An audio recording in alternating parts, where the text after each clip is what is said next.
when that happens, how do you fight back? Yeah, so usually, so harm plus harm is a really hard statute to actually writ because usually in these cases, the bail is low enough that it's payable, and so we don't actually get a chance to writ it because it moots out by the time the writ is filed and decided. Ideally, though, in cases where the person's not, getting released soon after, then we would file writs of habeas corpus for these folks and explain that process. Yeah, so a writ of habeas corpus is basically a filing that says somebody's being illegally detained by whoever. So in New York City, we say that Department of Corrections is illegally detaining our client. And it's a mechanism it's an emergency application, so we're able to get in front of the court pretty quickly. And we have to... Which court? Is it a specific court? So we can file them both in local, trial court, Supreme Court, but also in the appellate division. Oh, really? So in different boroughs, we do things differently. Some boroughs we, generally file in Supreme Court, and then other boroughs we might go straight to the appellate division because the Supreme Court judges just are not it's not worth our client's time to do it at Supreme Court. You can tell us the tea. Yeah. We're happy to hear which boroughs are the ones that we should be worried about. It's like in Queens, we rarely... In Queens, we do the appellate court, right? Yeah, we usually go straight to the appellate court in Queens. So do you take that to mean that there's some sort of bias with these kind of bail determinations in Queens County? In every jurisdiction, it's really hard to win writs. And I would say even in appellate courts, it's really hard to win really writs. I've done a few writs, and I feel like this is a very complicated, onerous process, and it doesn't seem like you give a fuck. Yeah. Not even a little bit. Yeah. What is a writ? You're filing a writ of habeas corpus, which is basically... She said it better than me. All right, would you like to explain? Yeah. I don't think, look, it's a Latin word that means nothing to the average viewer. Yeah, I think habeas means, I think Bryant said free the body. Corpus is body. Habeas might be free. I don't speak Latin. I think that's what habeas is free, corpus is body. Yeah. Writ is what? And so, a writ is basically you are asking the court to free your client's body. And the way that you kind of have to argue it is you have to say that your client is illegally detained by virtue of some abuse of discretion by the judge who determined that they would be detained. So like in the harm plus harm context, for a judge who set bail under harm plus harm because they said our client's use of, whatever was self-harm, we would argue in our writ of habeas corpus that that person's illegally detained because the offense is not bail eligible because the judge abused their discretion in finding that self-harm was harm under the statute. Is there a statutory or a case law? Like under what power, what law are you able to make this argument? Yeah, so writs of habeas corpus are actually civil filings, so they are part of the CPLR. So writs are civil proceedings. Article 70. But when we're the arguments that we make in the writs are based on the bail statute. So we can file a writ and just arguing that the bail is excessive. We can say, this was beyond what was necessary to ensure our client's return to court, and so the judge abused their discretion in setting it this high.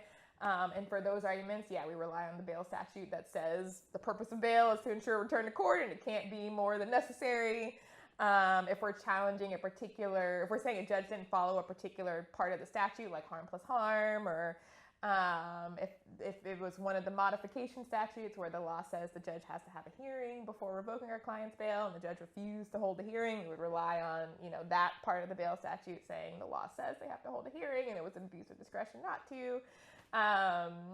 That's generally how it works. And then the judge who's hearing the writ has to decide whether they think the previous judge abused their discretion or not, which is a hard thing to ask judges to do because judges don't like to find that their colleagues. Yeah, and I feel like it's use their especially hard to discretion. do it in the same building. In the same building, yeah, that's 'Cause part they're of the literally reason. saying, Yeah. I'm one judge and I'm saying fuck this other judge. Yeah, It's like, yeah, might that's a huge I- reason why we like to That's go not to what the they're York saying. I mean- you don't want us to think that's what they're saying. Yeah. Well, you know, it is, yes, that's not what they're saying, but I think the They reason feel why that they don't do way, it is because yeah. they don't want it to be perceived that's what they're saying. You know what I Yeah. find unusual? So now the habeas corpus, it doesn't just pertain to bail statutes. Like I've won a habeas corpus when I was away, right?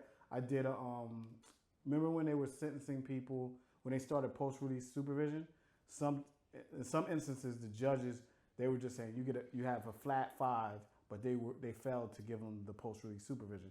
So you had people going upstate with just the flat, not the, and when you look at their commitment and sentencing commitment papers, and you look at their sentencing minutes, it shows that the judge only sentenced them to the flat, not the post-release. So you had the phenomenon of guys actually finishing their flat bid, and then the Department of Corrections, New York State Department of Corrections, imposing post-release supervision when the judge didn't. So there was this guy, he had several violations for parole he didn't have, post-release supervision he didn't have. Oh, wow. And I did his habeas corpus. And there's a statute, there's a case in the Supreme Court that says the only one that can sentence someone is a judge, not anyone else. And you know, they had to send him home. So habeas corpus could be used for other legal issues. It's a civil proceeding, like Ariel said, but it could be used for any type of criminal law. Yeah, I feel like my history major is failing me, and I know it's really sad, but I know habeas corpus has like a revolutionary context where it's like they were like that's why we went to war, because they were like confining people and taking their liberty away without any due process, without any kind of like. It's in the Constitution, I think it is. Yeah, it's in the Constitution because it's like that's like the most important thing. Where it's like the Sixth Amendment right. It's our writs of habeas corpus are the statutory embodiment of your Sixth Amendment right to freedom, to not be withheld without due process of law. Exactly. See, you recovered. You helped me recover. So what Ariel and Bryant do essentially with the bail reform is they are fighting using a statute that we now have that's really special, really important to embody our rights to be free. Like we have the right not to be detained unreasonably, and that's especially our Constitution, right? Especially pre-trial. Yeah, exactly. That's our Constitution, and we wouldn't have a Constitution.